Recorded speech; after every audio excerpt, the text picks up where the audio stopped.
What is going on, elderly wizards from another dimension? Welcome to the D-Wizzle podcast channel. This is episode 22. Welcome back. I am your host, D-Wizzle. And today we'll be continuing on in the DC Extended Universe, or how they dub it, the Worlds of DC, whatever they want to call it nowadays. We're back talking about DC. It's been a while. Can't wait to get back into it. For those of you who haven't followed up on my channel before, first of all, welcome. But this is a channel where we talk about different movie franchises in the world of nerd and geek culture. Anything that hits our nostalgia, we'll be talking about in podcast form. Hopefully, you guys will enjoy it. And for those you don't know, we did talk about all the films in the DC universe, from Man of Steel to Aquaman. So we talked about all the films: Batman v Superman, Wonder Woman, Suicide Squad, and Justice League. If you guys haven't checked those out, check it out on my channel. I have a playlist called DC Extended Universe where you guys can go back and look at our thoughts on the previous DC films. So hopefully you check that out. But today we're going to be talking about Shazam. Yes, I know. This movie came out in April. A lot of you are probably like, why are you talking about this movie in August? Where have you been? Yeah, I know. A lot of complications. I'm sorry. I tried to get this out at the very least in May, but the stuff with, Endgame happened and the other stuff with Star Wars, and just life got in the way. So sorry we're talking about this now, but there's not other DC movies coming out right this minute. So it's a perfect opportunity to talk about this movie before Joker comes out. So yeah, so we're here. So sorry about the wait, but we're finally talking about it. Anyway, joining with me today, I have Nick. I don't know why we're calling him Shazam. Really, his name is Captain Thunder. Actually, no. His name is Captain Sparklefingers. Anyway, and then we have Captain Eagle. Hey there. All right. So, without further ado, I guess this shit goes without saying. This is the spoiler discussion. The movie came out in April. If you guys haven't seen Shazam by now, please go watch the movie. It's on Blu-ray. You can download it on digital, whatever you want to do. Watch that, and then come back and watch this, because we're going to be talking about every little detail about Shazam. So, there's your warning. Anyway, with that being said, let's not waste any more time. We're going to hit you with this trailer, and then we'll get back to you on our spoiler-filled discussion.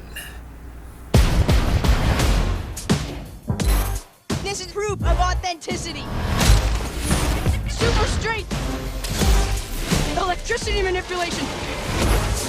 Hyperspeed. I'd like to purchase some of your finest beer, please.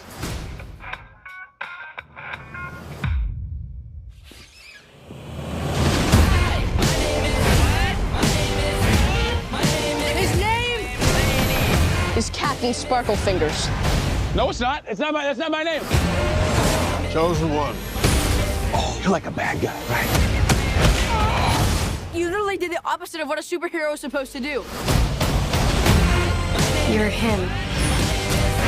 You're the hero. You're welcome for not getting robbed. I'm Batman. Get him back in!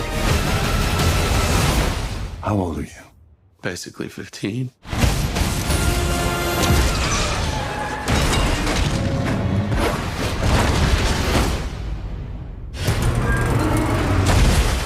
Did you see that? Yeah, you electrocuted a bus and almost killed these people.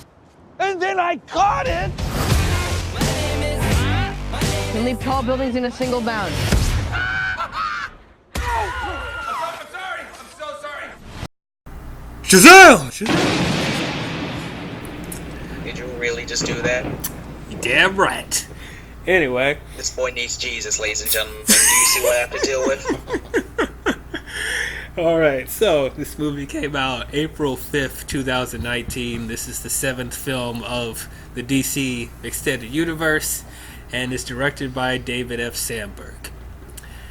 So, we know a lot's happened since Aquaman was released. If you guys haven't watched our Aquaman podcast, you guys would know we really enjoyed Aquaman, and we thought it was a step in the right direction for the universe. Definitely made up for almost everything that Justice League wasn't. Justice League was a massive disappointment, but Aquaman helped carry some of the load, and also it's the highest profiting DC film ever. Not just in this universe, but with the other films that came before, like the Dark Knight trilogy, the Superman films, all that. It made more money than all of those. Beat the Dark Knight and Rises? Yes. Oh shit. I know, it's crazy, but so yeah, it definitely was a success for Aquaman. Couldn't wait to see what else they have in store for that and the other DC movies going forward. So the next thing they announced on their slate was Shazam, and I was like, interesting. Okay. I mean, it's not the first time they go, completely to the left when it comes to what DC properties they want to do. Didn't think Suicide Squad would be the third film in the universe, but that film happened. But I am looking forward to Shazam because I am a fan of Shazam. Read some of his comic books, and also he was in the Justice League TV show, and he was one of my favorite characters on there. I wish he was in the show more, though. He was only in a couple of episodes, but with what I enjoyed, what I saw from him, I enjoyed it. So I was definitely looking forward to a Shazam film, though part of me was kind of bitter because, you guys know how much I love Superman, and it's like the comparisons between Shazam and Superman are there. Obviously, they're practically the same superheroes. So it's like they can't do a Man of Steel 2, but they got time for a Shazam movie. Alright, sure. So when I heard who was directing it, David F. Sandberg is directing this. He directed Annabelle Creation and Lights Out. Odd choice. Yes, very odd choice. Annabelle Creation... No. It wasn't bad. I mean, it's the best Annabelle movie, but that's because the other Annabelle movies were shit, so... I remember Crimson freaking out in the theater. That was hilarious. I didn't even bother seeing Annabelle Comes Home because I was already burned by those movies and The Nun. I'm just like, no more Conjuring spinoffs, please. And I didn't see Lights Out, but I heard it was good. Oh, that was good. You never saw it? Yeah, I didn't get to see it. I want to see it. It was creepy. It was good. Though, I also keep in mind that, James Wan is a horror director, and he directed Aquaman. He did a good job with that. So I'm like, okay, maybe lightning will strike twice. It's always the horror directors that make... Just a good job? He did a great job. I'm sorry. Phenomenal. He was great. Crimson Amazon. Yeah, Crimson Amazon's going to be here and there in the background. Yeah, okay. Because she don't have a lot to say about it. But anyway, so I thought... And also James Wan and Sandberg are good friends also. So I think James Wan kind of pulled some strings to be like, can we have David direct Shazam? And they're like, okay, sure. So definitely looking forward to that. I actually do have a controversial opinion. Oh. That I just want to say, real fast. Okay, go ahead. I think Shazam is better than Superman. Get out! My house! Get out of your own house! How dare you! How As a dare character you! Or the movie? As a character. How dare you! Ooh, I kind of had a feeling you thought that anyway, so it's not... I'm not saying that I don't like Superman. I love Superman. I just think that Shazam is more interesting. Alright. I like the magic aspect of Shazam more than the, last of my kind, alien stuck on Earth, blah, blah, blah, But bullshit. that stuff is the sun interesting. makes me grow muscles. That's something against Jesus? Don't anger the Christian fans on here. Don't do that. We're not getting in there. That's for a different time. Oh, yeah. Different time. But anyway, okay, you're entitled to your opinion then. Even though it's incorrect. But you're entitled to your opinion. And you are entitled to your incorrect opinion. Okay. I actually agree. Oh my God, Nick! Why? Why did you do this to me? That's my boy! Literally, it's fact. Let's even go back to the golden age of comic books. Thank you. Superman didn't fly. literally, we all know the story. Faster than a speeding locomotive, more like faster speedboat, more powerful than a locomotive, able to leap tall buildings in a single bound. That was literally Superman's superpower. He didn't fly. He could only, literally, like Samurai Jack said, he only jumped good. It was until Shazam came along, who was Captain Marvel at the time. He had the power of flight. And he wasn't a property of DC Comics. He was, I think it was Fleischer Comics. And DC was like, yo, that's pretty much our guy. Why don't we just buy Captain Marvel and then bring him into the DC universe? So literally, because of Captain Marvel, Shazam, Superman was able to fly. That's a true story. Like, you Exactly. can't. Yeah, I can't deny that. That's interesting. That is cool. Now, I do love Shazam, so I'm not going to knock you guys for liking Shazam more than Superman, because I love Shazam. She's great. I just think Billy Batson is more of an interesting character than Clark Kent. Okay. Clark Kent's like the basic story. Like, oh, I'm a nerd, but I'm really a superhero. I'm hiding my identity. Blah, blah, blah, blah, blah. I don't like it. Well, I mean, yeah, the Clark Kent stuff, it is silly. Like, I put on glasses, you don't know who I am. That's still he gets stupid. Those from his sanctum. Actually, there's a reason for that. Yeah, he gets those from his sanctum, and it makes people see what he wants them to see. Nope, it's basic hypnotism. Yeah. Dang, I wish. Very basic. Wow. Snyder, why didn't you put that in Man of Steel? That would have made sense. Because you just literally was like, yeah, he has the glasses on now. I have another theory. What? For why people like, so when Superman's flying, he's not flying like at ground level. Like a plane. When you see a plane in the sky, a plane looks smaller than it does in real when you're on the ground, right?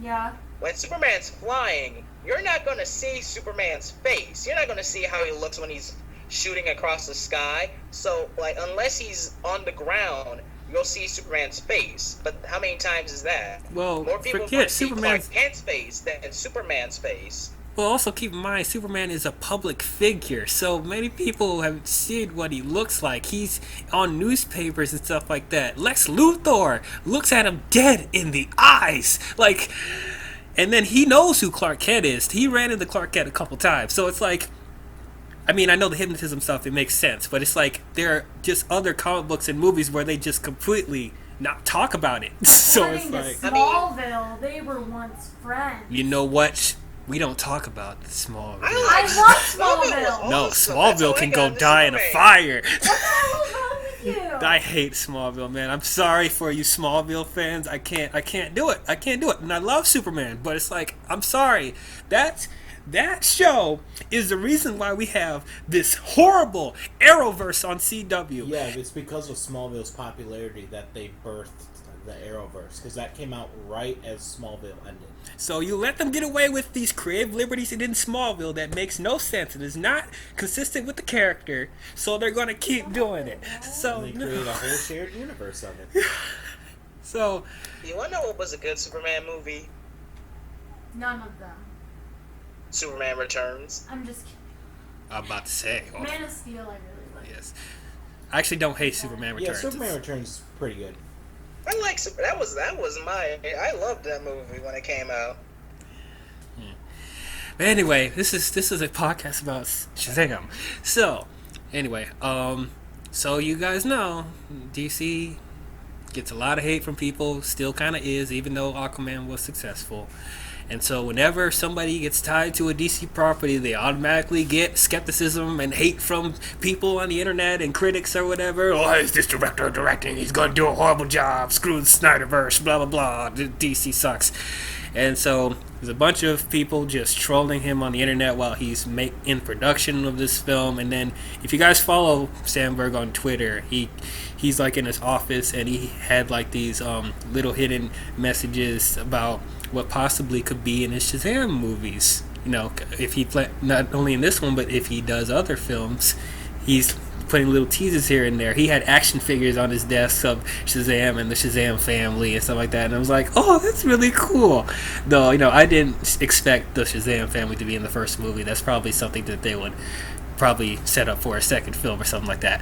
But definitely I'm glad that him along with Juan didn't let the heat get to them.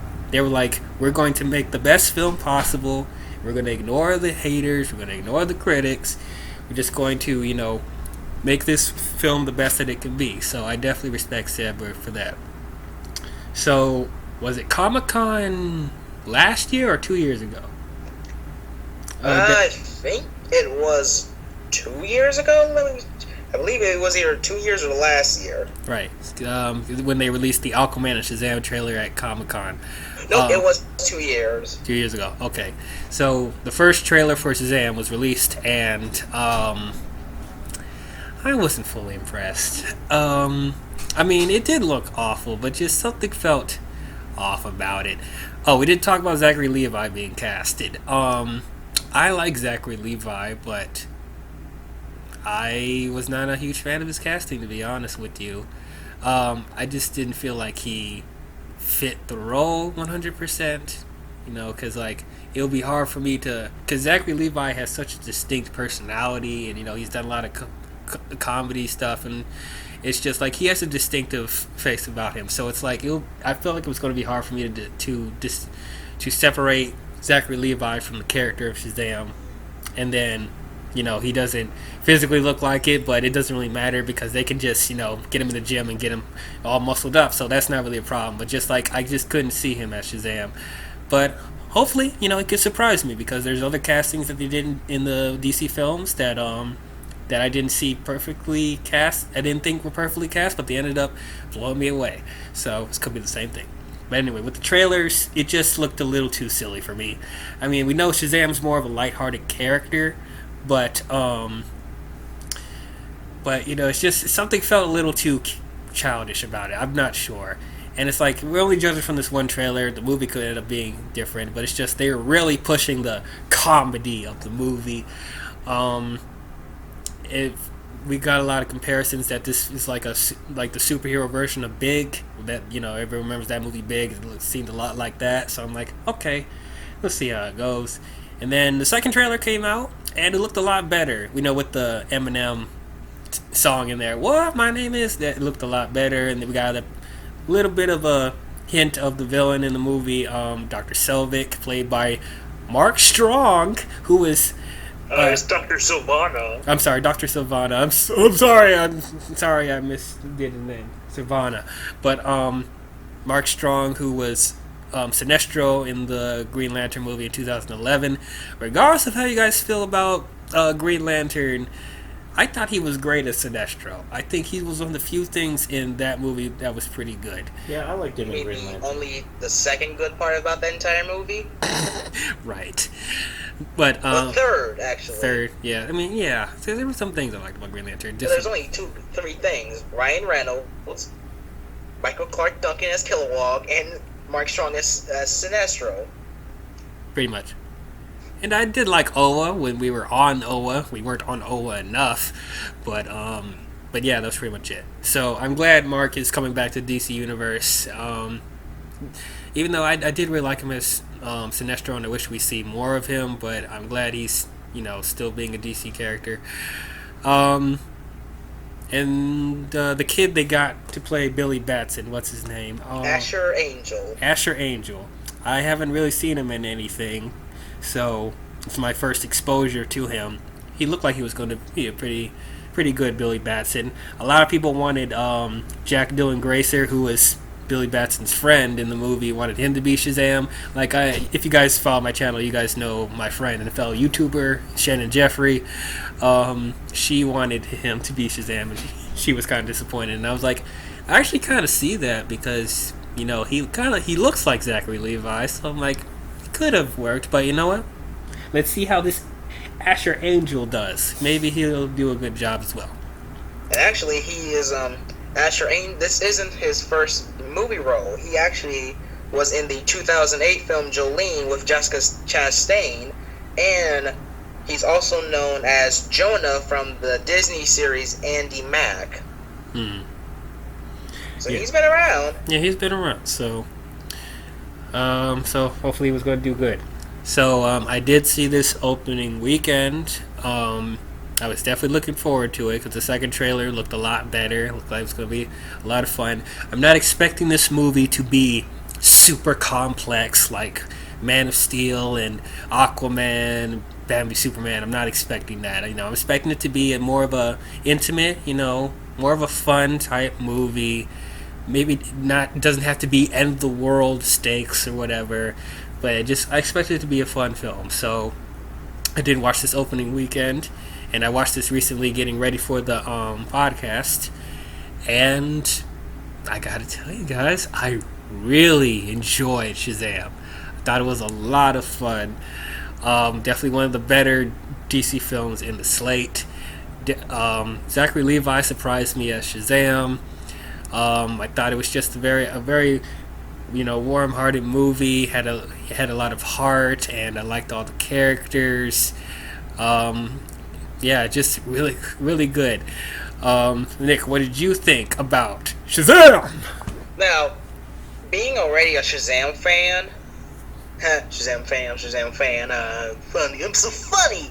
But being an already fan of Shazam, I was down when they announced. I was like, okay, good. Like, bring some of the obscure superheroes out of the woodwork, because the last time Shazam really had actual public relevance was back in the 70s when he had his own TV series. Oh, yeah. yeah. So kind of a while for Shazam to, have his time to shine. And when Zachary Levi first got announced, I was actually down for it. I was like, okay, a comedic actor playing a comedic role. That was perfect, because he looked like he would be a Shazam. And unlike Dwayne, right from the first trailer, I was like, it's perfect. That's exactly how it is, because I wanted this to be a comedy. Shazam is not an edgelord, like, am I a good man? Am I a hero? What is my purpose? That's not Shazam. Shazam is literally pretty much he is, in my opinion, the poster child for wish fulfillment. He is the poster child for what superheroes are to everybody. They are being a big guy, pretty much a little boy in a big man's body, fighting bad guys, having superpowers, and just being awesome. Which is one thing. I know I'm jumping ahead to talk about the actual movie. I love what they did with it. It pretty much shows why, I know we're jumping to a different universe, but why Spider-Man's mythos is literally on this foundation of, with great power comes great responsibility. This movie shows why those words have meaning and why they are true facts of life. But yeah, I really love the movie. It is my favorite of the DC cinematic universe. It's my favorite, hands down. All right. Okay, Cap. What did you think about Shazam? Thought it was fine. Fine. Yeah. I thought this was my shtick. What's going on? Just fine. Yeah, I mean, like, the story and the characters were fine. I don't know, yeah, well, what can I say about this movie? Like, the stuff in it is good, technically, but I just found it to be kind of cliche and generic. Yeah, from our casual viewpoint, what did you think of Shazam? Character. The character, Shazam. Oh, the character. I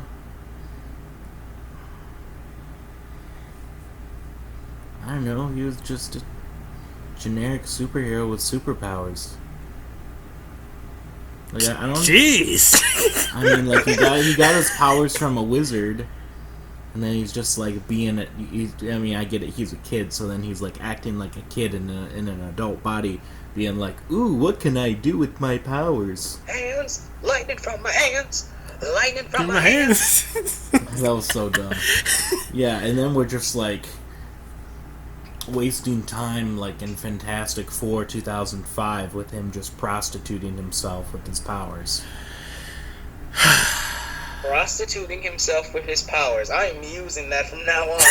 That's very specific. Prostituting himself with his powers. That is perfect. I mean, that's what he's doing, and that's what they did in Fantastic Four. So it's just like, oh, retreaded this plot line? Okay. Oh. Wow. Okay, then. Well, let's just get into this, then. I feel like we might have a fight in our hands. So... We have a civil war. Stop. Stop. I'm terrible. Okay. So, before we get into the movie, there's one thing I want to talk about that frustrates me. Like, we all know about the war between the name Captain Marvel and Shazam. It's like Marvel and DC had this, like, what was it exactly? What, didn't Shazam come out before Captain Marvel? Oh, absolutely. Shazam came out let me pull up my spectacles. Shazam came out. The actual character Shazam came out in 1939. The character of Captain Marvel, or Miss Marvel, she came out. Drum roll, please. Drum roll. Wait, she don't deserve no damn drum roll. Now, pretty much, here we go. As Carol Danvers, she made her premiere in 1968. As Miss Marvel, she came out 77. So that's about 30 years. 30-year time gap. Yeah. So how in the world? I kind of forgot what happened, but how in the world was she able to call herself Captain Marvel when Shazam is Captain Marvel? So now, the company who owned Shazam was Fawcett Comics. Now, at the time, Shazam was actually outselling Superman. He was pretty much the most popular superhero of the 40s. Now, they plan to expand the franchise into the Shazam fam, or what they were going to call the Marvel family. Now, Fawcett ceased publicating Captain Marvel comics in 1953 because of a copyright law that I talked about earlier, that pretty much DC was like, hey, that's copying Superman. And if you look at a lot of comic books, there's a lot of Superman clones in comic books, even to this day. Yeah. So they pretty much lost the rights to it. In 1972, Fawcett licensed the character rights to DC, which by 1991 got the entire Shazam family. Now, there were other trademark conflicts that because of the Captain Marvel characters of Marvel, DC rebranded Captain Marvel Shazam to Shazam in 72. So pretty much TLDR, copyright law's a bitch. Yeah. Jeez. But let's talk about good movies. Yeah, let's talk about the good Captain Marvel movie. Anyway. Actually, I think both of them are good, so I'm not picky. I will say Shazam is a better movie than Captain Marvel. But only because Captain Marvel is just bland and boring. At least this is somewhat exciting. Yeah, I agree with you on that. But anyway, so what I guess I'll start off the gate with I forget his name, Asher Angel as Billy Batson. I thought he was really good as Billy. He was great. Yes. Yeah, that's good. Yeah, definitely. I felt a lot of. He was charismatic. He was funny. He was likable. Even though he's like, he has his punkish moments here and there because he's a street kid. Kind of a dick. Really. He's kind of a dick, but he's like apologize for stepping over you, but I like how they didn't play, because let's be real, Billy Batson, even way back in the cartoons and in the comics, he always played I'm a good boy. Golly gee willikers, miss. Golly gee willikers, I gotta go on same day. Shazam! He was always played like the goody two shoes, little plucky young 19-year-old kid ready to take on the world. But I actually loved how they played him. He was kind of a dick. Like, he was kind of, just trying to find his family, his parents, because we see at the beginning, we think Billy Batson was abandoned as a kid. Right. But he's just trying to find his family. He doesn't really care about anything else. He doesn't care about being, a superhero or anything. He just wants to find a family. And then he finds, the Shazam fam, who were fantastic. I love the family. I'm glad that they portrayed Billy in that way and not in the Golly Gee Walkers. I can't take that shit seriously. Yeah. As much as I love Shazam, used to be. as much as I love Shazam, that version of Billy would not work today. It will be so corny and so stupid. So it's like I'm glad they updated him, and it's like I still feel like they kept the essence of Billy. Even though he's more of a dick in this one, but he still has what I kept saying numerous times: the heart of gold. He has a heart of gold. He actually cares about people, and he's he's sympathetic and empathetic. So definitely thought he was pretty good. How old was he when he did this? Asher, give me 5 years. I will come up with this. Asher Angel, as of right now. He's 16. He was born in 2002. Oh my lord! They better get a sequel quick before he gets too old, bro. Because he's already looking like he's almost in high school in this movie. So I'm like, I think he's the same height as Zachary Levi. Oh geez, they better get to that sequel quick. But anyway, he was still really good. But yeah, we talked. Freddy. Let's talk Freddy. Yes, Freddy. I really liked Freddy. I thought he was going to be annoying from the trailers because he looked like that. He looked like another version of Ned from Spider-Man: Homecoming, the annoying best friend. But that's what he was. Well, yes, he had his annoying moments, but I still really felt for him as a character, and I liked his. I liked the friendship that he has with Billy. I liked their chemistry and the camaraderie. That was really good. He's like the nerd of the school. Like he's a big Batman and Superman fan. He has a bunch of pictures and T-shirts in his room. Who I could represent Dwayne. No, I mean they had a good. Yes, that is me. Yeah, that is me. They had good chemistry, but like I'm gonna say multiple times in this podcast, we've seen it before.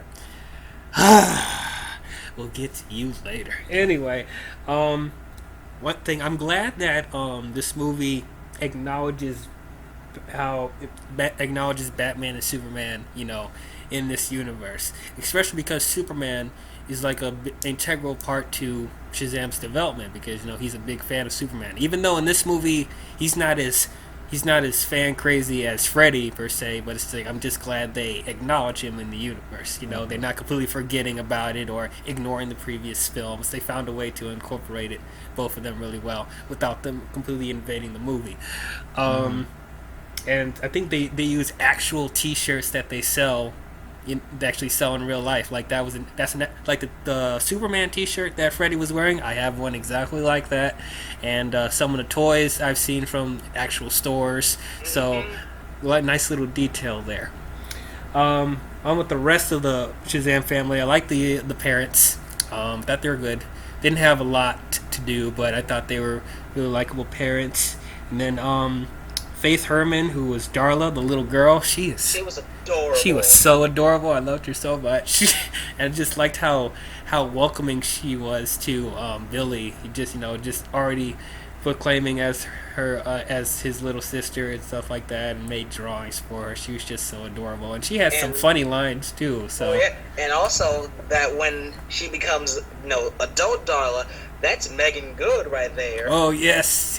Megan Good. That kind of shocked me when I first saw it. I know we're skipping like a way in ahead, but it's like that really shocked me. They got Megan Good to be her older self. I know, that was crazy. I was really like, I was getting Cousin Skeeter flashbacks. Yeah. Oh, that's gonna show our age right there. Who remembers Cousin Skeeter? Yeah, go ahead, type in the comments if you know that. Cousin Skeeter, if you're one of the true people out there. Yes.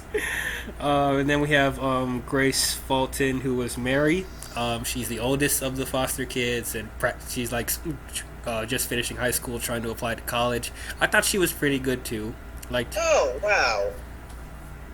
What? So, first thing is, this movie actually made me give a damn about Mary Marvel because I can't stand modern Mary Marvel. Can't stand her. You didn't like her? I can't. No, in this movie, oh, she was great. Mary was great, but like in modern comic books, especially Countdown.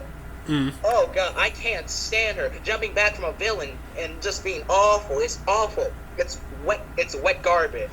But Dwayne, actually remember back in our conversation when I first saw Shazam, and I was kind of, I just thought about this. What if did Mary grow during the Shazam film? And I just looked it up. Yes, she was. Yes, because like she's still, I think she's like 18 in this when she's regular form. So I guess when she turns into her Shazam form, she's probably like in her mid-30s form, maybe. That's what I'm guessing. Grace Bolton played Mary, and Michelle Borth was Mary's adult form. Right. So, yeah, that was one thing we were talking about. I was like, she got older. I mean, I know she's like the oldest of the kids, but it's like she's not too old. She's like she just got out of high school in this movie. So that makes sense. Eugene and Pedro were fine. They had the least development out of the kids, but I still like them. Was that the Asian? Pedro's the fat boy, and he's not fat. He's big bone. I'm sorry, the big bone fat. But and then Eugene's the gamer, the Asian. Oh yeah, those two were annoying. I mean, I didn't think they were annoying. Like they didn't have a lot of lines for me to like feel like they were annoying. But they just didn't have that much going. It's like I just like them because they're part of the family. But outside of Darla and Freddie and Mary and Billy, it's like those were the two extras for me. But I still like them, towards the end of the movie. Okay, so let's talk about every good heroes can only be as good as their villain. Yeah, the villain, which I'm sure we're going to fight about. Mark Strong playing Dr. Savannah and the 7 Deadly Sins. The 7 Deadly Sins I liked a lot. I like the sound mixing. I know this is like a weird thing to bring up, but the sound mixing for their voice I thought was very like massive and in your face, but not in a bad way. It was booming. Yeah, like I liked it. Yeah, it's like it was really good. And then the design for them, I mean, they were generic gargoyle monsters, but they were like really cool gargoyle monsters. No, they were cool looking. Yeah. I love the 7 Deadly Sins. They were really great. They were menacing. They were creepy. Yeah. And it's funny because in the original comics, they were actually the 7 Deadly Enemies of Man, which was a more family-friendly version of that. Like, sloth was replaced with laziness, wrath, hatred, gluttony, selfishness, and lust was injustice. I might almost say that, like, the tone of the movie clashes a little bit because of the 7 Deadly Sins, because you got all this, like, happy, funny stuff, and then you just cut to the 7 Deadly Sins just, like, killing people and swallowing them or whatever. Yeah, I actually was going to bring that up. Like that boardroom scene. Holy shit. Ooh, that was... I was like, okay. Oh, so this movie ain't playing around. So I think this is where Freeberg's horror elements start coming into this movie. I definitely felt some horror vibes in this one. Oh, yeah. I do see what you're saying, that you felt like the tone was clashing a little bit because the funny stuff, and then you have these really dark moments with the 7 Deadly Sins and Savannah. For me, it wasn't too jarring for me. It wasn't like Amazing Spider-Man 2 where it just felt like two very different movies. Like, I still believe that the stuff with the 7 Deadly Sins was still happening in this world with Shazam. But it kind of reminded me of, because Sam Raimi, who did the Evil Dead movies, did the Tobey Maguire Spider-Man films, and he had his lighthearted moments in the Spider-Man films. And then he has these really dark scenes, like in Spider-Man 2 with Doc Ock's tentacles going crazy in the hospital. So, and that I was literally about to say that. Yeah, so it's like, this is what I'm saying, the horror directors are like the best ones to direct comic book movies, bro. Like, seriously, every time they're doing a good job. But, yeah, definitely the 7 Deadly Sins were good. What were all the names of them again? What are the 7 Deadly Sins, Dwayne? Sorry, I'm not religious. I'm not religious, but, it's wrath, gluttony, pride, envy, lust, wrath. That's 6. What did I say, Dwayne? Said, hold on. I didn't keep up with the box. I'm sorry, guys. So we're not prepared. Okay, so there's pride, envy, gluttony, lust, anger, greed, and sloth. So look at that, guys. Dwayne can do it. Yes, I can. He can be taught. Yes. Now, I'm not atheist, by the way. I'm spiritual. Just forgot to let you guys know, but that's not really. That doesn't really matter. Anyway, and it, I couldn't really tell them apart, honestly. So I didn't really pick up on any of their names except for the ones that they made essential to the scene. But it's like, you can kind of tell which one is which by their appearance, though. Can you though? Yeah, like Gluttony is really fat, and then what is it? Envy is like smaller and sort of the runt, and then I don't know. You could just sort of tell which one was which because they looked a bit different. Mm-hmm. Speaking of spiritual allegories, so we all know the Shazam's an anagram. Hold on. We're gonna get to that. Hold on. We'll save that. But I wanted to talk about. Let's talk about Dr. Sivana. I really liked him. He's not the best villain in the DC universe right now, but I thought he was pretty solid. Mark Strong is, just that great of an actor that he makes the material better. I thought his development in the beginning was pretty decent. Being a kid, he felt like he was abused by his father and his brother, treating him like he's nothing. So that's something I could get behind. And then the wizard Shazam, played by Jimon Hatsu, which we'll get to in a second, teleports him to his cave and seeing if he's worthy of becoming Shazam. But then the 7 Deadly Sins tempt him, and then Wizard Shazam's like, "You are unworthy, and you never have the power."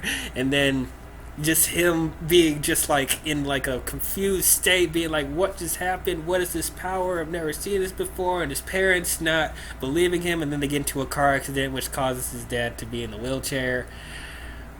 I thought that was pretty solid development, but actually someone I don't know if it was the director himself or someone else, but someone put it perfectly how it feels for Sivana. Think about this. What if Harry Potter, what if Hagrid came to Harry Potter that night, and instead of going like, "You're a wizard, Harry," he was like, "Yeah, you ain't shit. You're not good. I just came to tell you that. You're stuck here. Bye." Yeah. What if Harry Potter was denied, the hero-dom that he was, the chosen one, what if that was denied to him, and he was pretty much stuck with what he had, and Harry Potter would be like, anyone I think would be like, "No, what was that? You didn't give me a chance to actually try anything." And you can kind of be somewhat empathetic with him until he becomes a true villain to his plight. Mm-hmm. Exactly. I do get for some people, even Captain was talking to me about this. That stuff, in a way, I do see why people feel like that was happening so fast. It felt a bit rushed, but at the same time, it's like, if we're still sticking to some of the rules of this being a grounded, realistic DC universe, realistically, this is how people would react when they see magic stuff like this, And it's like him trying to discover what this magic is his entire life. I believe he would do something like that, because as Nick was saying, it's like, what if you were denied this ability and you weren't given the chance to, prove yourself? And it's like, it's just this whole treasure hunting for magic, I guess. But so that's enough for me to be like, he's pretty solid of a villain. Not the best, but serviceable enough. He was a henchman to the seven deadly sins, which is fine. But I still could latch onto him enough as a character. Your thoughts about Savannah? No, I'm not a fan of Dr. Savannah. I mean, I think Mark Strong does the best that he can with it, but overall, I just think it's a very just cliche villain archetype. I just hate these kind of origins. I've been bullied, and that's why I am the way that I am. Amazing Spider-Man 2, and Jumanji 2, and stuff like, oh, I'm gonna get you. Oh, I'm gonna get back. I'll show you, Incredibles.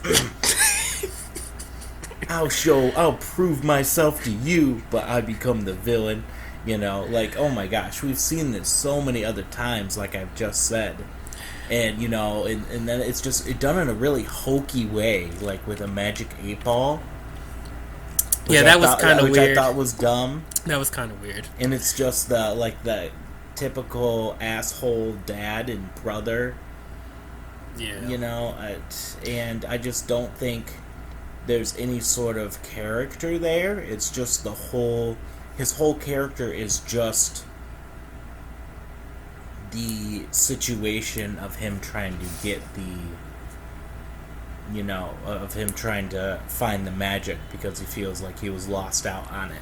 So, I mean, from that point, I can sort of understand, that he felt disappointed, and wanted to try and get that back. But I just think that it's a very overused plotline for an antagonist. And I just don't think he's that interesting of a character because there's just not a whole lot to him other than the cliches. We talked about this earlier before we did the podcast because, I was saying, he reminds me a lot of, similar stuff with Black Manta and Aquaman, but because just like Black Manta, he's nothing without the other villain giving him abilities and powers and also dealing with family stuff. But the difference, I think, what makes Black Manta a bit stronger than Savannah, in my opinion, is that the connection that he has with the hero. And this also ties in with the arc with Aquaman, because Aquaman leaves Black Manta's father to die. And that caused an enemy for Black Manta, and then in turn helps turn Aquaman into a better character because he knows the sins of what he did. He didn't have to leave his father to die. Yeah, I can emotionally get behind that more. I found that more interesting.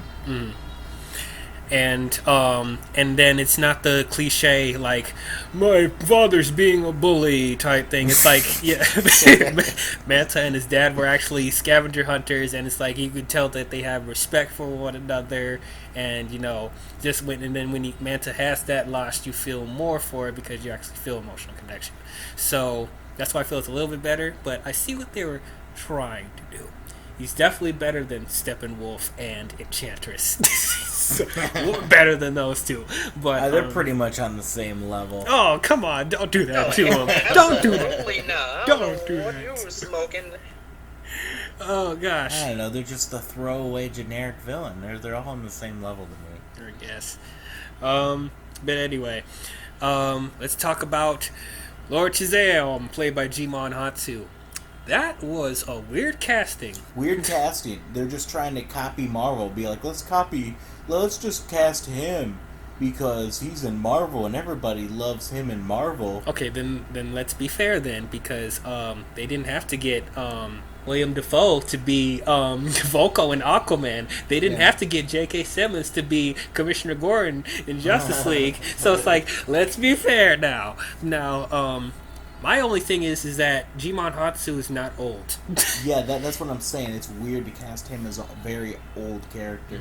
Now he was the king of the fisherman tribe in Aquaman also. So that was yeah. So why is he playing two different characters? I don't know. I've been saying for the longest time, what will be a cool Easter egg for these DC movies is Jimon Hansu just played a random role in every movie. It could be like a Where's Waldo type thing. Like, what role is Jimon going to play in this one? I think it'd be pretty clever.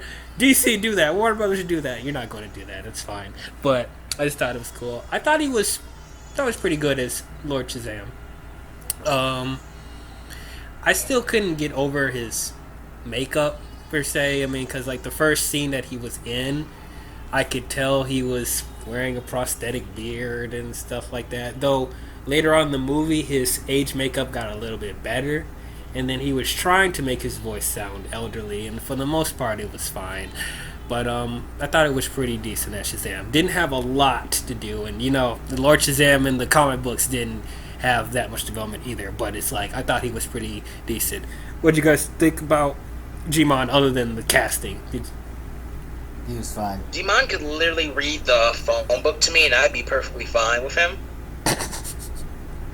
So it didn't bother you about his age and stuff like that? Oh no, like not really at all. Like, I mean, wizards age differently than a human being, so who knows how wizards age? So I could buy into it easily.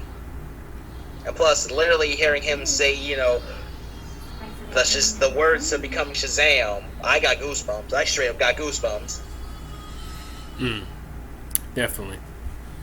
So I like the one thing I want to talk about, the transportation stuff that Shazam does whenever he teleports people. Like, I like the different symbols and stuff, and then makes the I guess like the ice effects whenever they transport people. They did it with the car in the beginning of the movie and the subway. I thought that was pretty good.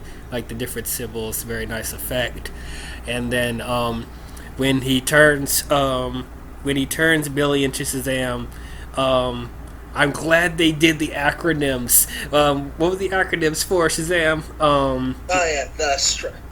It was Solomon, Hercules, Achilles, Zeus, Atlas, Mercury. Yes, he said all those chants, and I was like, yes, they did the acronyms. Oh, it's an acronym. I didn't even realize that. Yeah, like the strength of Hercules. Here we go. I got it right here. You got it's the wisdom of Solomon, the strength of Hercules, the stamina of Atlas, the power of Zeus, the courage of Achilles, and the speed of Mercury.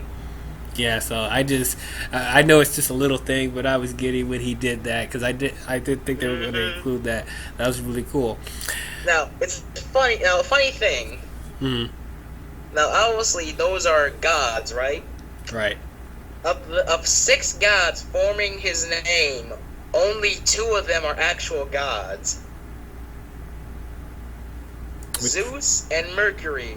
Solomon is a king, is a moral king from a king from the Bible, who was also known as a legend as a king of magic and knowledge. Hercules and Achilles are demigods, and Atlas is a titan. What does that have to say about some things? Yes. So okay, let's talk about Zachary Levi as Shazam. I thought he was really good. It was fantastic. What are you talking about? Well, I'll get into that in a second. But I definitely thought he was a pretty good Shazam. He worked a lot better than I thought he was going to. He had some really good scenes and really funny moments, and he pulled off the action sequences pretty decently for the most part. But I'm gonna say something controversial. I still don't feel like Zachary was perfect casting for this. Who? Actually, I don't know. Who would you want to Shazam if Zach didn't get cast? Well, I've been saying. I mean, I've talked about this with many people. I think that. Not me, Dwayne. I see where I fall in your relationship chart. I'm sorry, Nick. Jeez, I'm sorry, but I think that John Cena should have been Shazam, to be honest with you. No.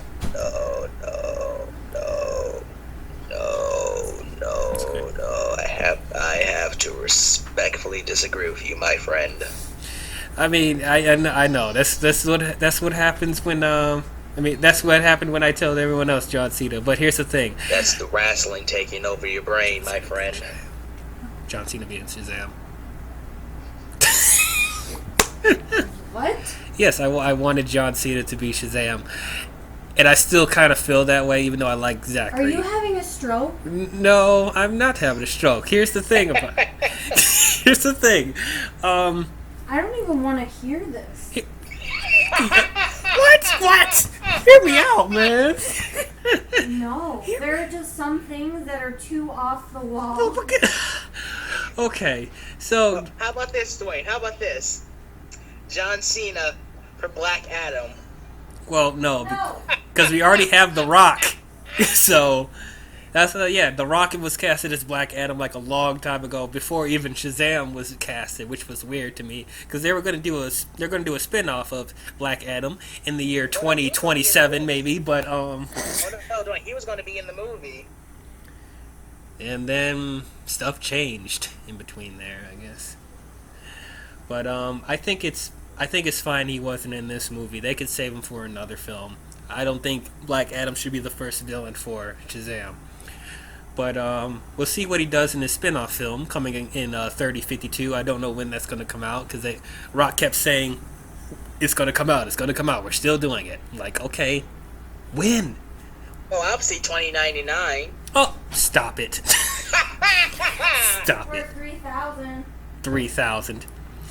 But anyway, the reason why I wanted John Cena is because this is not just because I'm a wrestling fan. For those of you who follow my channel, I am a wrestling fan. But I'm not just saying that because I'm a fan of John Cena as a wrestler. I think when it comes to his movies, I think he's actually a funny actor. You know, he's not amazing or anything. He's funny only because he's bad.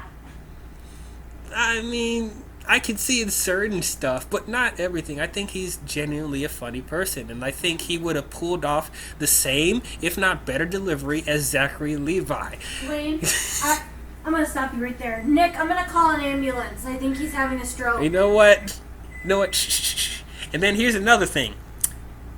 Zachary Levi, Ash. What's the young Billy's name? Asher Angel does not look like Zachary Levi. He does. No, he doesn't. I don't think he looks like it. I mean, his hair is different. His eyes are different. I don't believe Asher turns into Zachary Levi. That's the thing. I'm going to stop you right there, because apparently you're not actually watching the movie. Ladies and gentlemen, Crimson has joined the podcast. Yeah, because apparently you're not watching. Oh, really? Young Billy has dark hair, blue eyes. Okay? Zachary Levi has dark hair. I can't really see his eye color. Are they like blue or green? Oh, you can't even tell me. Yeah. Anyway, he has dark hair. He's white, and he has. Oh no! Does the kid have brown eyes? I think he does have brown eyes. Let me pull it up since I gotta be the oracle to Dwayne's Bruce Wayne. And then let's not forget, Asher's hair is more of a darker brown. Zachary Levi's hair is black. That's inconsistent. Do you understand how like genetics work? So like, when I was born, I had platinum blonde hair. Okay? When I was 3, I had red hair. Okay? Hair gets darker as you age. Okay, but it's like when I'm reading the comic you books. Heard of something called gel. Okay, it can why? Make your hair look darker. Okay, why did they do that for Asher then? Huh? Why couldn't they do that for Asher then? Because it's young details kids don't like wear that. Gel like that. Because here's the thing, man. Up until this point, I believe that the younger versions of the heroes look like the older versions. Like with Henry Cavill's Superman, the ones that they were playing the younger Clark Kent in those movies, I believe he turns into Henry Cavill. I don't. What are you talking about? I do believe he turns into older Henry Cavill. That young kid had light brown hair. No, he had black hair. He had brown hair. He had black hair. I He watched had brown it hair. 20 times. He has black I've hair. also watched it 20 times, and I think you're having That a younger stroke. Clark has black hair. I'm calling the paramedics. I believe the younger Diana turns into Gal Gadot.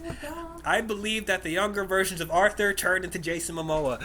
I don't believe Asher turns into Zachary Levi. I'm sorry. What about Bruce Wayne? Okay, that one wasn't good. The bowl cut of young Bruce Wayne. What was that? That's a typical Also, I just white looked it up. person haircut. Asher has green eyes. Zachary Levi has hazel eyes. They're the same. Not to me. Eye color can get darker too.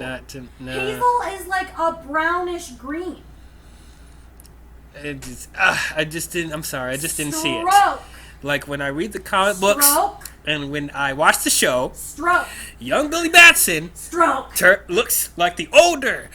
Looks like Shazam. Literally an older version of Billy Batson. Straight up. Well, of course they can draw them to look alike. If they can look, if Superman and Wonder Woman and Batman can look exactly like they were in the comic books, why couldn't they be more aesthetically pleasing? Be real. Who actually cares that much about Shazam more than Superman or Wonder Woman or Batman? Apparently Dwayne. If they can do details for Aquaman. But Aquaman! If they didn't think that this movie was going to succeed.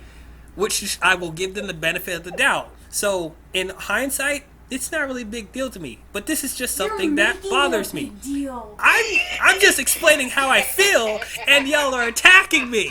Because you're having a stroke. And you're not even letting me explain the entire thing. Because you're having a stroke. John Cena looks like an older version of Asher. He does not. He does, especially with this. John Cena has blonde hair. He doesn't have blonde hair. Yeah. He doesn't. He does. Have you seen his hair grown out? light. It is brown. Have you seen his hair grown out? It is light. You haven't seen his hair grown out. I'm looking it up. Yeah, look at his hair. He has the same slick hair that Asher does in the movie.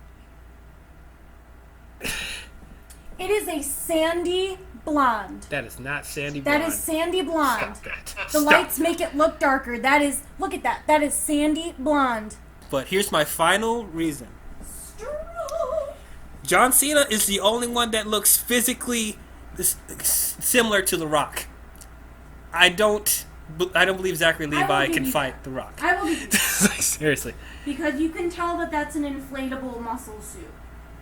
Zachary Levi is not that muscly. No. Now he is very pleasant looking. Yes. Now he did actually get in shape. I actually saw him in photos. He actually got in physical shape, so you have to. But it's like I did tell he was kind of in a muscle suit. With John Cena, you don't have to pretend that. He's already big. And then when he fights The Rock, I'm like, oh yeah, these two titans going at it. Like, come on, guys.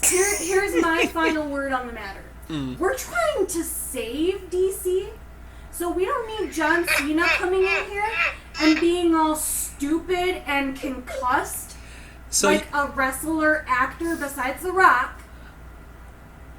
Yeah, I said Dave Bautista? Concussed. Oh, so you know how many concussions they've gotten in their lives? So to save the franchise, we hired Zachary Levi, who was fresh established actor. Who was fresh out of Alvin and the Chipmunks 2. Yes. He wasn't in Alvin and Chipmunks. No. Yes, he was. Yes, he was. I'm looking that up. I don't believe you. You thought Zachary Levi from Alvin and the Chipmunks 2 was going to save DC. And Tangled. And... Thor. What show was he on? Thor. He was that, and then... was it... or... Brooklyn? No, it's not Brooklyn Nine-Nine. But anyway, he's an established actor, okay? Oh my god, he was in Alvin and the Chipmunks too. I don't agree with this. Gal Gadot also from Fast and Furious. Okay, but Gal Gadot, she got better. She was not great in BVS. She got better. You gonna say John Cena can't do the same? Dave Bautista too. That was like lightning in a bottle for me. You had to have known though that they were not going to cast John Cena. You had to. There were rumors, man. There were like heavy rumors that he was in the final casting. There are also rumors that Ursula is going to be played by a drag queen. I mean, she was literally based off a drag queen. I understand. This is the point I'm trying to make. John Cena might have the build, okay? But, like, do they have the balls to do that when they're trying to save this franchise? Just like, does Disney have the balls to cast a drag queen as one of the most iconic Disney villains ever? I think they can afford that. I don't, though. Because they're already getting shit about LeFou in Beauty and the Beast. I've actually heard some parents say that they've refused to let their children watch the live-action Disney movies after Beauty and the Beast, if they're going to continue with the LGBT theme. I disagree with that wholeheartedly. Yeah, me too. But Zachary Levi was on Chuck, and wow, that was a good show right there. Chuck is a really good show. Chuck was fantastic. He was in a lot. So we have an established actor here. The point I'm trying to make is that yes, would John Cena, would they have to put him in a muscle suit? He has the build for Shazam, I will give you that. And yes, he might slightly look like the kid. And he can do some of the comedic stuff. He can do some comedic stuff. However, Zachary Levi's delivery, way better. His delivery and his acting is just way better. He is so funny. And if they're going to be like Marvel, which I hope to God that they don't continue doing, if they're trying to pull in some Marvel fans, they need someone that can be quick like that. I just don't think John Cena is an established enough actor to do something like that. They need someone quick and witty, like a comic book. And the kid, what is his name? Asher something. Yeah. Asher and Zachary Levi are quick and they're witty, and it was funny, and I really enjoyed the movie. I just don't see John Cena playing something like that. I can see him being more of like a Drax type of character. Oh. Kind of like serious stupid, if that makes sense. Yeah. Just because John Cena's a little slower. I'm not saying he's a bad actor. He's just not an established actor. He's a little slower. He hasn't had as much experience being quick and witty and like moving the plot along and stuff like that. I just think it would have gone really slow. Okay. Alright. I still like Zachary Levi as Shazam. I want to see more from him. Just wasn't perfect for me. But maybe in other movies he'll get better, and I'll be like, he's the only one I see as Shazam. So it's just growing pains, just like how Gal Gadot was in BVS. So we'll see. I thought the kid was perfect though.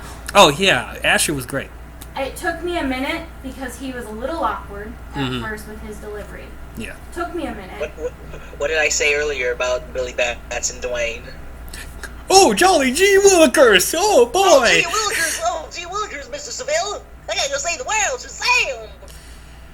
Glad it wasn't that version. Yeah, I'm glad it wasn't that from the comics. That was, though, Billy that we got was more of like Justice League and Young Justice TV show. Yeah. Where he's a little more serious, but he's still funny. Yeah. Like, he tries to make everything lighthearted. Right. So, fun fact. What? So, in the abandoned warehouse where Freddy and Billy are training, there's a factory in the background. A certain factory with the name Ace Chemicals. I wonder what happened there. Well, I've heard people who leave Ace Chemicals, they always leave with a smile on their face.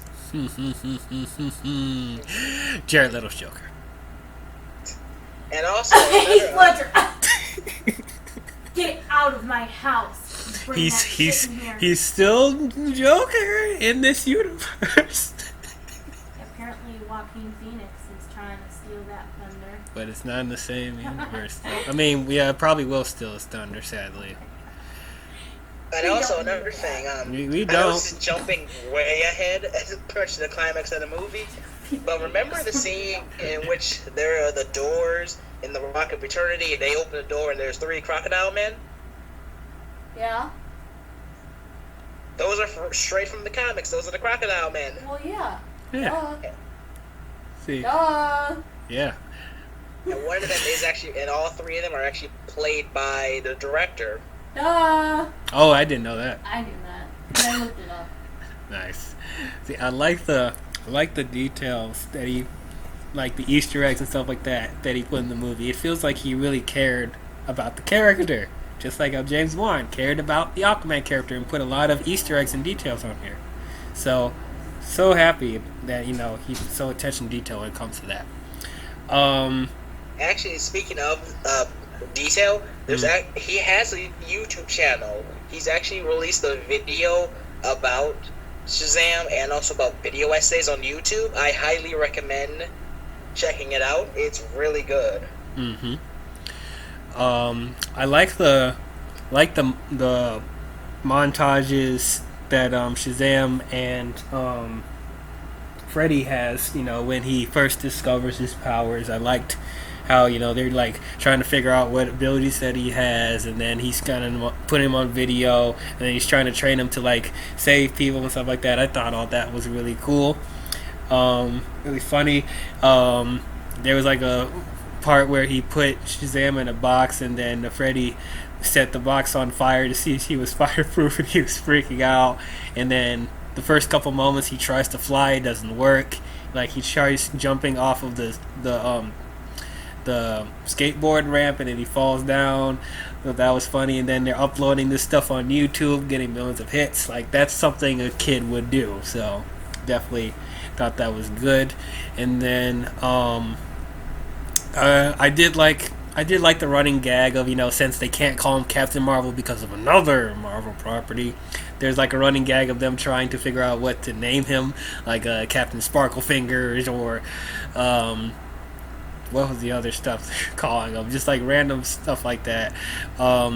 That's the only thing I'm concerned about, though. It's like going forward, how are they going to give him a name? Because he can't say Shazam because he'll turn back to a kid. So it's like, how are we going to establish what he's called?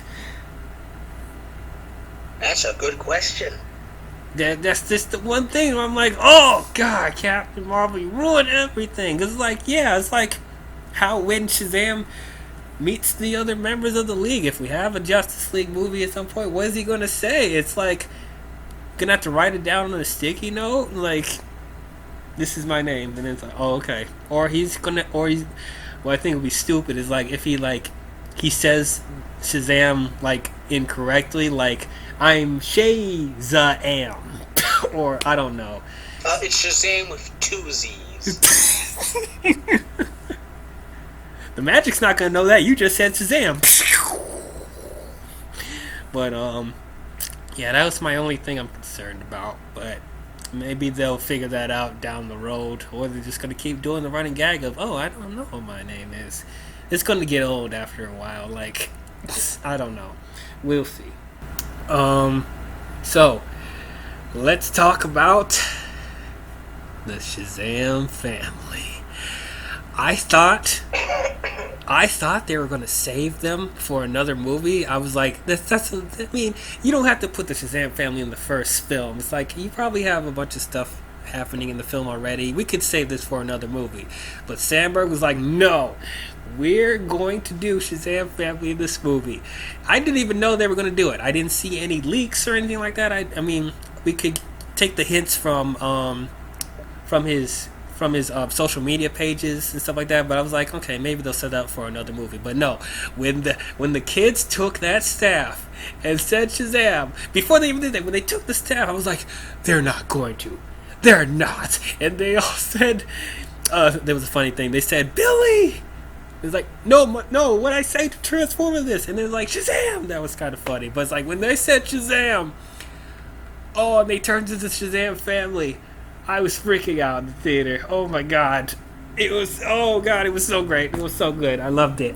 And it's like, I actually liked all the older versions of the kids. Like, they fit pretty well. And then we talked about Megan Good was the younger version. I mean, the older version of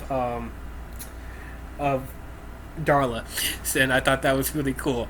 I didn't know she was going to be in the movie at all, so I was like, I was loving it.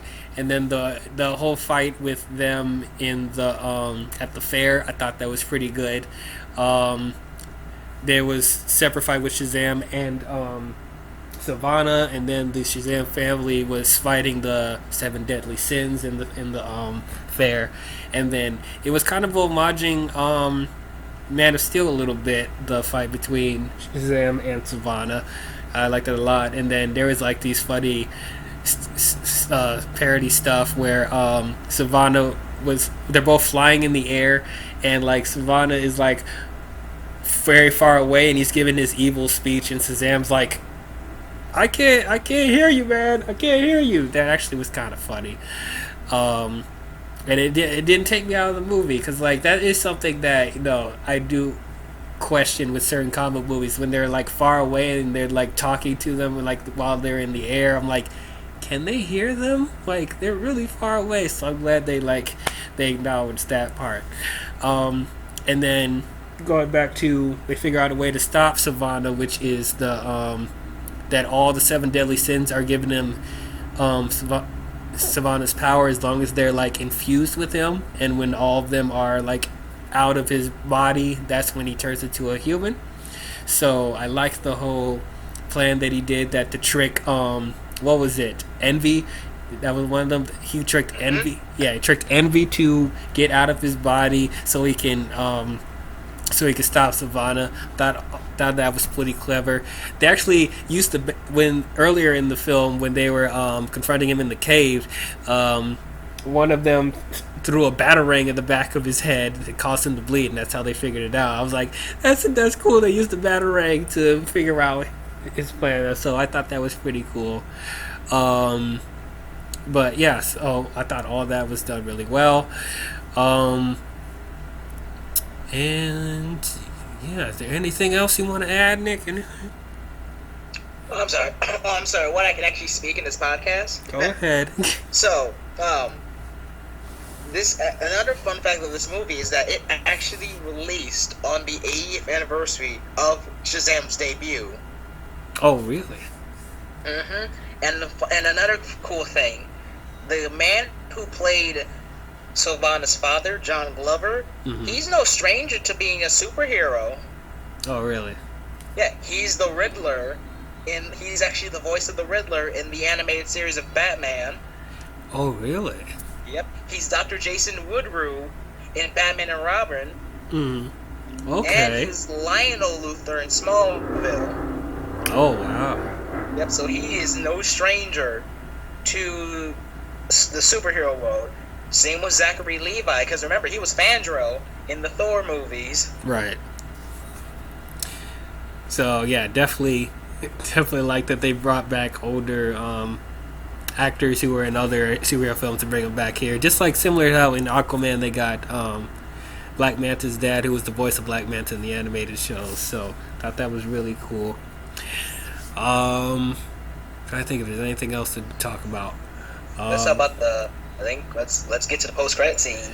All right, then let's get to the post-credit scene. So, mid-credit scene is they arrested Savannah, and he's in his jail cell, and he's writing the symbols that they used to teleport him back to the cave. He's drawing them all over the wall. Though he runs out of chalk, because I guess the symbols are what are used to transport people into the cave, I guess, because that's what he was trying to use in the beginning of the movie when he's like trying to do research and stuff like that with his company. Oh, I also want to say when in the beginning of the movie, I know we're turning backwards, but it's like when that lady was questioning his work and she was touching the door that had the symbols on it, she like melted, like it turned to ashes. That was really dark and gruesome. I'm like, jeez. We're forgetting another thing before the credits. The last scene before the credits. Oh, which one was that? When a certain blue Boy Scout made a small cameo. Oh yeah. Okay. So I'm mixed about that. So I wanted Superman to. I would like to have Superman appear in the film, but I didn't expect that because of the stuff that was happening with Henry Cavill casting wise. So I didn't even think he would make an appearance, but I think he should. Like I said, he's an integral part of the movie. Integral part of Shazam's development overall. But so there was this whole thing about Freddy trying to get Shazam to, talk to people at the school, just to make him cool and stuff like that. And Shazam and Freddy had a falling out because, Billy's being selfish about his powers and stuff like that. They go through the whole grief or whatever. So at the end of the movie, Billy actually appears at a school with Shazam and has lunch with Freddy and along with the other foster kids. And then, lo and behold, Shazam gets Superman to join with them. Or is it? Like, I knew that was a body double. Like, they didn't actually show his face. They just showed a guy in a costume from the neck down. It's like, okay, that's pretty clever. And then Freddy goes, "What the?" And then it goes to credits. So that was kind of funny, but at the same time, I'm kind of frustrated because you couldn't get Henry to do that one little scene.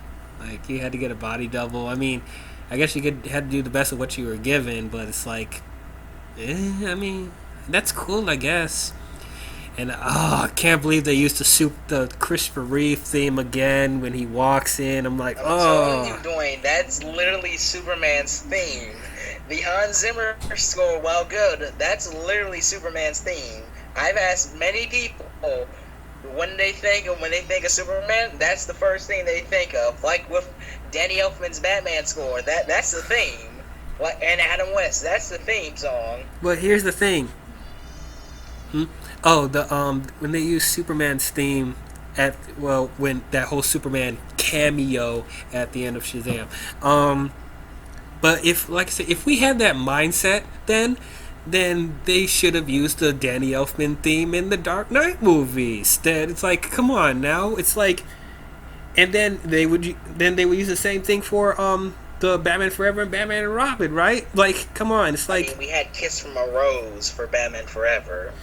So it's like you have to be respectful to the incarnation that they established. You can't just go back and use old themes for nostalgia purposes. That's like a disrespect to that incarnation because... they did it for Justice League. Which was not good.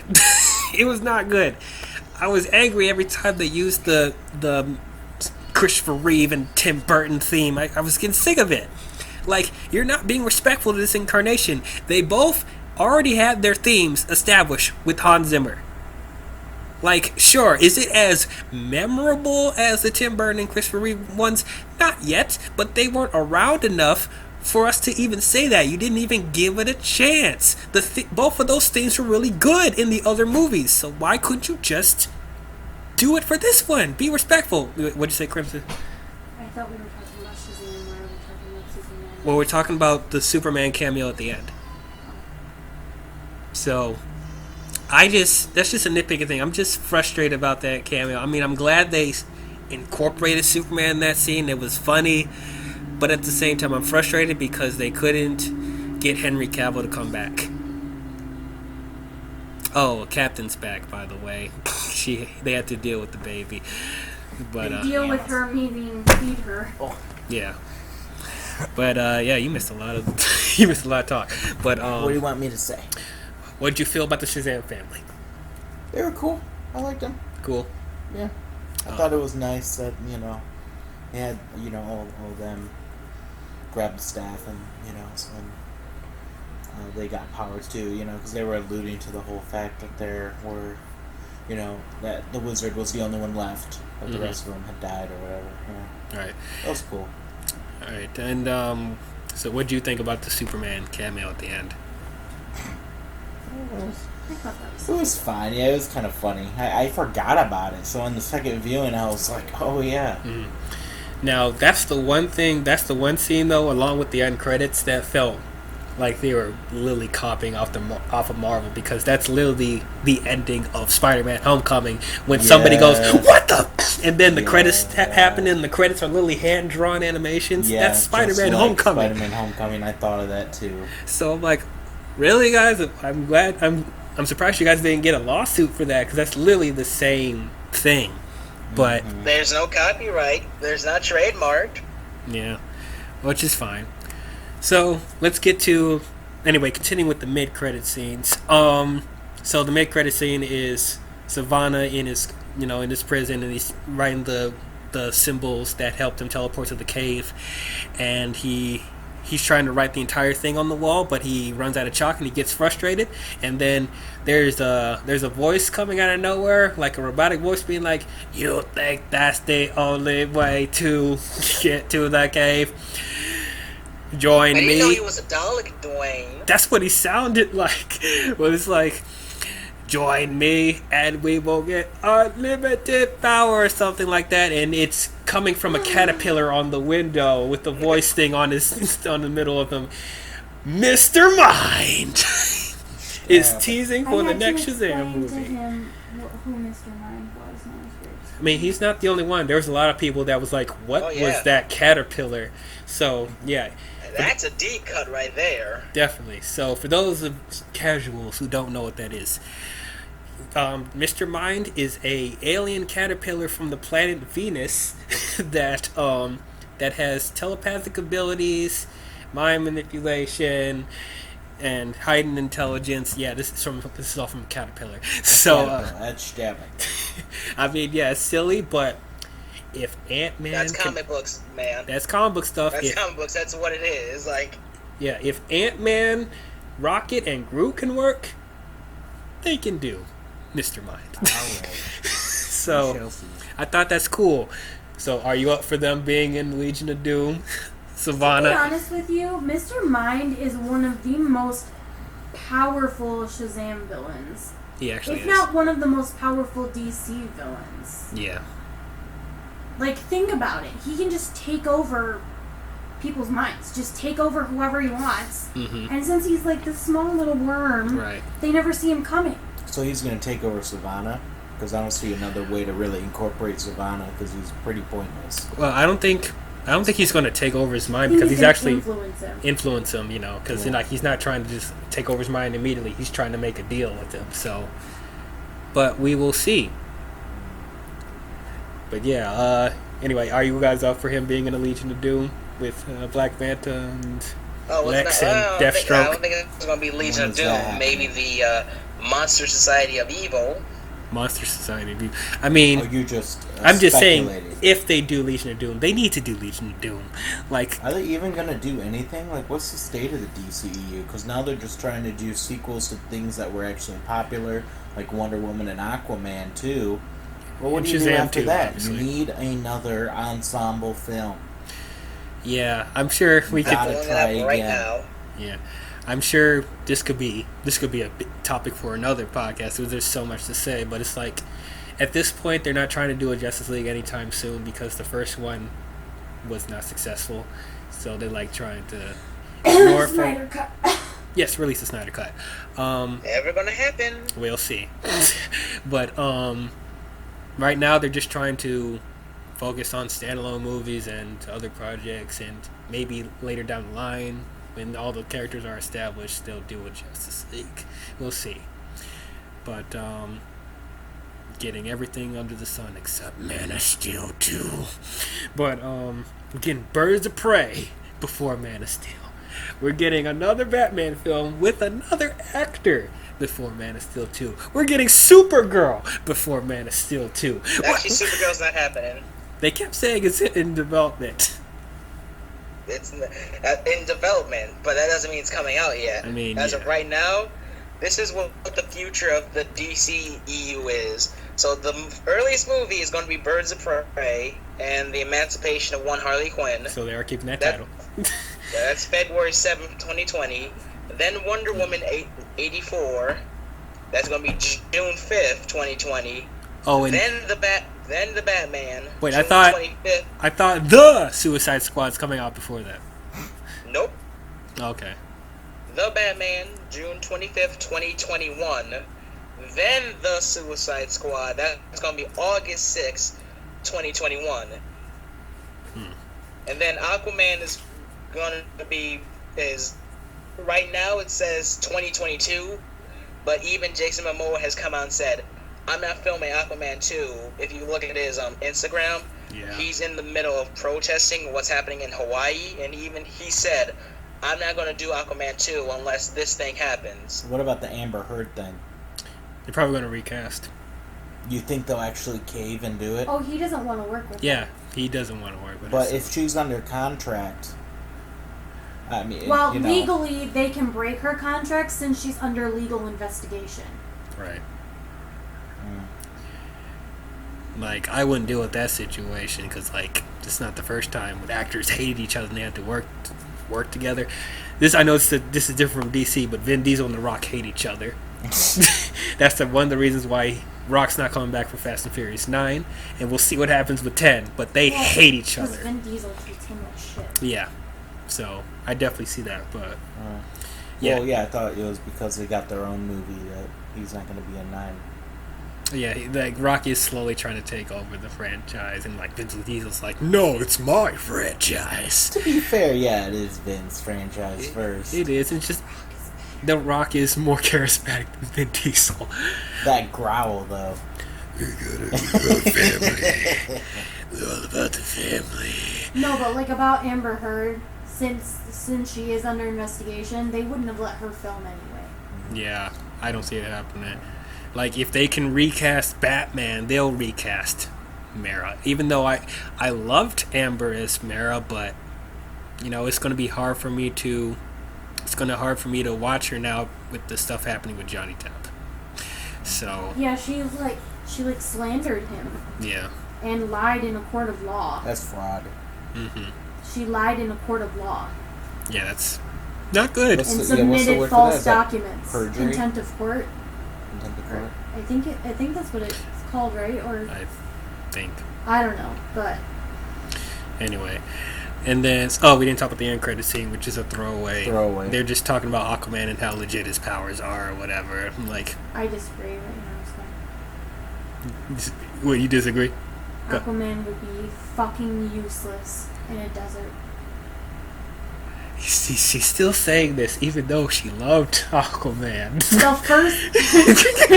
I don't know if I've said this before in a podcast, but when Jason Momoa dropped into that submarine, I actually yelled in the theater, "Damn!" And then she's still saying, even though she was kicking Black Manta's ass outside of water, she's still like, he's pretty useless outside of water. What? What else can he really do? Well, now that he has the Trident, he can unleash the freaking Keratin to destroy everything. He can cause a tsunami. In a desert?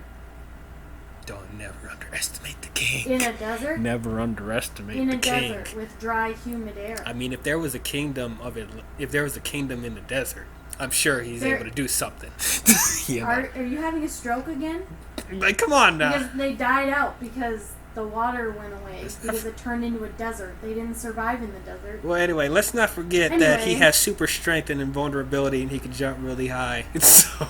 Ooh, until his fish scales dry out. What fish scales? On his fucking costume. I liked that they brought the orange costume, though. I did too.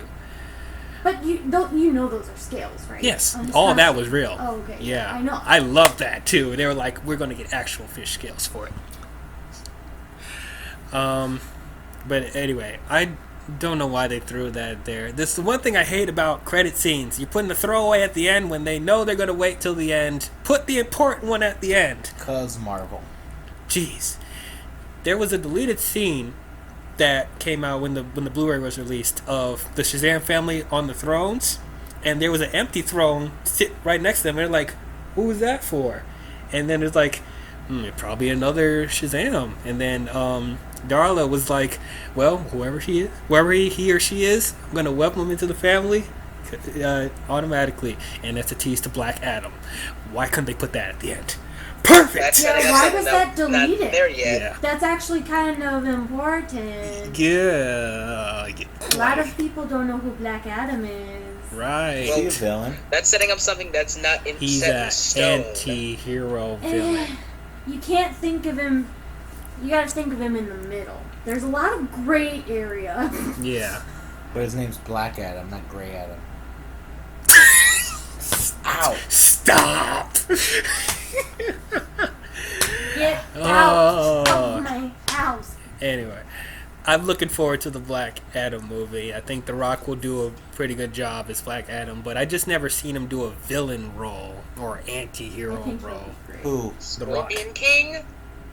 Okay, Scorpion King, but he was okay in that. That's Come on, D-Wiz. He's okay in that though, but he's gotten better since not 2000, so it's cool. So I'm looking forward to that, and I can't wait to see Zachary Levi fight The Rock. I guess I can't wait to see what they do with that. But I think that's our overall thoughts on Shazam. Overall, it was a fun time. I can't say this is my favorite, but it's definitely top 3 probably. I like Aquaman and Man of Steel a little bit more. There was just a lot more depth with the characters, and the tone was a little bit more consistent with those than this one. But actually I'm straight that, because there was some silly stuff with Aquaman that was like but so I felt Shazam was better with the tone than certain moments. But overall, I think I liked it a little bit more than Wonder Woman. Blasphemy! How could you like this more than Wonder Woman? I felt things in Wonder Woman. I really enjoyed Wonder Woman, but I thought Shazam was a better made film than Wonder Woman. Okay, what is my name? Crimson Amazon. Crimson Amazon. Yes. I like Shazam more than Wonder Woman. What is up with you two? Oh, we gonna get a lot of hate. No, Wonder Woman's better. No. Let's say it again. No. What's up with y'all? First of all, the villain Sivana is better than Ares. Yeah. First of all, that's number 1. Number 2, the action sequences were better than in Wonder Woman. Wonder Woman was all over the place with action scenes. Number 3, going off of Wonder Woman was all over the place. I had no idea what was going on sometimes. I was like, where are they now? What are they doing? Where are they going? Huh. You know, I felt like it wasn't... I felt like the movie had ADHD. I thought you guys were still on the bandwagon of Wonder Woman's like one of the best DC movies. Oh, it is. I was, but that's not saying much. That is not saying much. Now, yeah, I absolutely loved it. I gave it an A+ the first time it came out, but the more I'm watching it, I'm like, I don't know. There's some dorky stuff with Diana, and like the story was like not consistent fully in places. But like Shazam, I just thought it was more focused.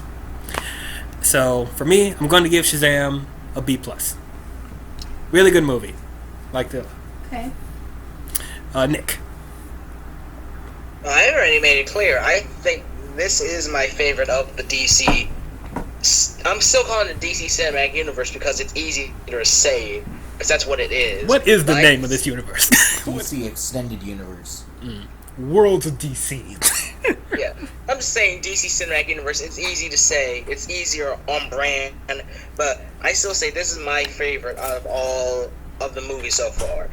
They hit it out of the park with this character, and even though I'm more Marvel than DC, I still think both are good. I have more of a preference for Marvel because that's what I saw first. This is just a great movie in general for both people who are fans of superheroes and for casual fans. Because my mother, she's pretty much the epitome of a casual fan, and even she enjoyed it. So it gets a solid A for me. Oh, no rare S ranking? You gotta work hard to get an S. Okay. Okay. Okay, so something else I wanted to talk about before I do my overall is I really hated what they did with his mom. Wait, what? I hated What that. are you talking about? Oh my gosh. Like when he finally finds her in that confrontation with his mom. Why didn't you like That's that? just really like heartbreaking. That's what I liked about it, because like it just pissed me off. I think it would. You're talking about this movie being predictable. It would have been predictable if if we were all like, oh, happy he finds his mom at the end, everything's fine and dandy, it also takes away from the development of the foster kids if he just went and found his mother and everything was okay. Oh, no, I'm not saying it's a bad story choice. I'm just saying personally it, like, pissed me off. Because as a parent, you know, I would never abandon, you know, baby Amazon. Obviously. So, I don't know, it just, like, that just made me angry. But, I mean, did you say it was a poor story choice? I said it wasn't a poor story choice. Wasn't a poor story choice. But you know, it pissed me off. it just personally it's upset meant you. to. Yeah, But I mean, okay. it's meant to. It's meant to make you feel for Billy because he spent pretty For much sure. his whole life trying to find his mom, only to figure out that she really doesn't want him. Yeah. Mm-hmm. I found that part to be actually kind of shocking. Like, I didn't expect that reaction. Mm-hmm.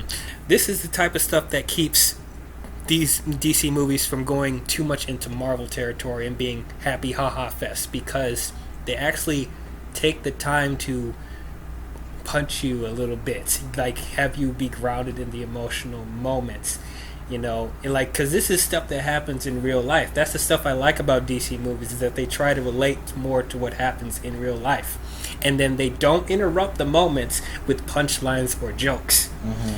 And gonna throw a shot at Captain Marvel again, because with this one I actually felt for Billy, unlike how I felt with Carol. There was a disconnect with Carol emotionally, personality, and just her overall development. There was not enough for me. There was enough here in this movie where I was like, dang, I feel sorry for this kid.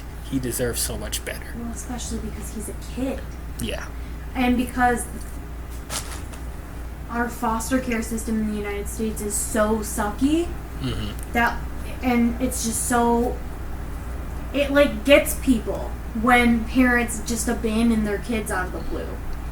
You know, because our foster care system sucks, people are like, oh, what a selfish, I've seen people say about Billy's mom, like, oh, what a selfish bitch, blah, blah, blah. But at the same time, I mean, you gotta look at it like, oh, well, he ended up okay. I mean, he's in a foster home with people that love him. He has a family now. He has brothers and sisters. And let's be real, his life would be shit if he was still with his real mom. She's still a fucking bitch. She's still a fucking bitch. Yeah. But if he was with his real mom, he would be in the apartment with her. And you can kind of tell that her boyfriend or fiance or husband or whatever is abusive.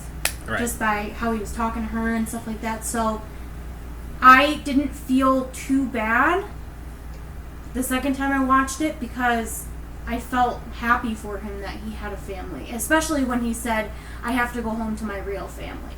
Right. I was like, yeah. I didn't feel bad for his mom at all when he didn't. said that. I was like, if that were me, I would have, like, punched her. Not, whatever. Yeah, I probably You would wouldn't have be punched her. upset. I would have punched her. But Yeah, we say, I'm going to my real family. Yes, you go to your real family, Yeah. Billy. Yeah. Yes. how could you not want your kid? Yeah, that's Just 2 seconds. Yeah. I mean, Like he said, I could never imagine leaving baby Amazon. Ever. Right. There are really rough days. But not once in all of those really rough days have I ever said to myself, I don't want her anymore. You know? Yeah. That just doesn't compute with me. Right. if you were a teenager, maybe would you say that again? If you were maybe 15, 16? Because she was pretty much a teen mother who had a child. No, I understand. I understand that. Because of how I was raised, I would honestly say that I would still feel the same way. And that's the thing. It's like It really all depends on how you're raised. Exactly. Like, people go through different situations in life. So even though it was horrible what she did to him, I don't fully blame her, because she's been through a hard life, and not everyone's raised that way. So. But at the same time, she kind of didn't want to try anymore. Right. Parenting is about gave up. parenting is about trying and trying and trying, like trial and error. Yeah. We do some things, that are really, really good, and then sometimes we make mistakes. Mm-hmm. with Baby Amazon. It's, I don't know. So as a parent, it just really, as like the only parents here, it really got to us. Right. All right, general thoughts. All right, general thoughts. I do enjoy this movie. I think there's a lot of good stuff in it. You know, there's really good character moments, and the action is well done. Mm-hmm. And I do think, I don't know, the story, you know, I can follow it enough, you know, like, I'm emotionally invested in it. I guess it just sticks out to me more than you guys, that it just bothers me a little bit that it's a little too safe. It's a little too familiar with some of its stereotypes. But, you know, I don't dislike the movie. I think it's good. You know, it's a solid superhero film. It's just not anything spectacular to me personally. It's just not unique like some of the other movies, like, you know, I'd say like Man of Steel and Aquaman, you know, are a lot more unique. So I don't know, this is sort of a middle of the road movie for me. So I'd give it like a C+, like above average. Okay. Well, I mean, I do see what you're saying. Like, there are definitely stuff that felt really familiar and safe. But it's like, it's not necessarily a bad thing. There's a term I said before in the podcast. Simple, but effective. Mm-hmm. And if you're going to recycle stuff from other movies, make it feel fresh, you know? And I think for the most part, they did make it feel fresh. Like, I wasn't thinking the whole time, oh, that's from this thing, oh, that's from that thing. It's like, it made it its own. So, definitely what I felt about it. Did you want to give a grade while you're here, Crimson, or you don't care? Oh, yeah, for sure. Go ahead. I'd give it a B+. Because, I mean, while I really, really, really enjoyed it, I just felt like there were a couple things that were a little awkward, you know, like, I don't know, I just felt like some of the dialogue was awkward and unnecessary, and that's really it. And the pacing was weird sometimes. It would go, like, kind of slow and then super fast, and then slow and then super fast. So, that's why I give it a B+. Okay. I'd probably rate it higher if Savannah was a better villain. I just didn't care for him. You uncultured swine. I think he's serviceable enough. Evan, are you having a stroke now? But anyway, that's our thoughts on Shazam. What did you guys think about it? Did you guys love it? Did you guys hate it? Did you guys think it was okay? Comment your thoughts and let us know. So, there's not going to be another DC Universe film for a while, but Joker does come out in October, so... Ooh.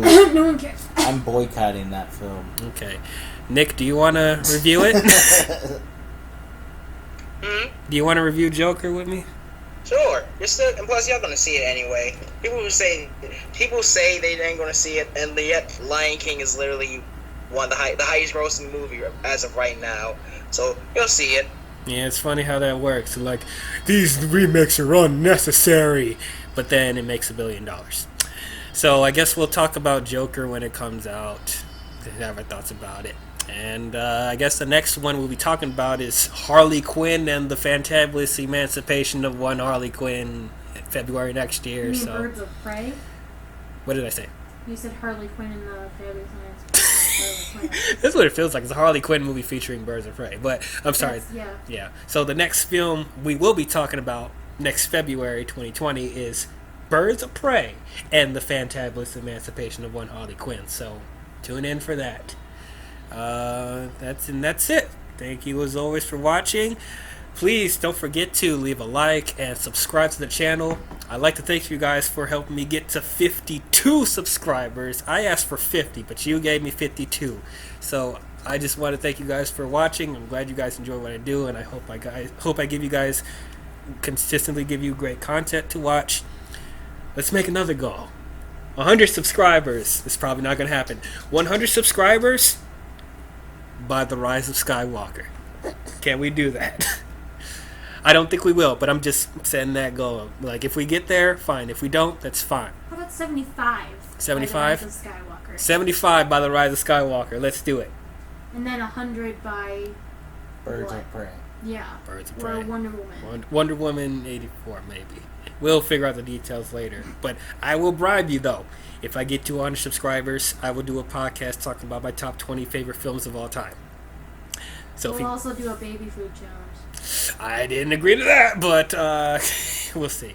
But if you guys want to know my top 20 favorite films of all time, help me get to 100 subscribers. That is the deal. So, thank you as always for watching, and we'll see you guys in the next one. Talk to you guys later. Bye-bye.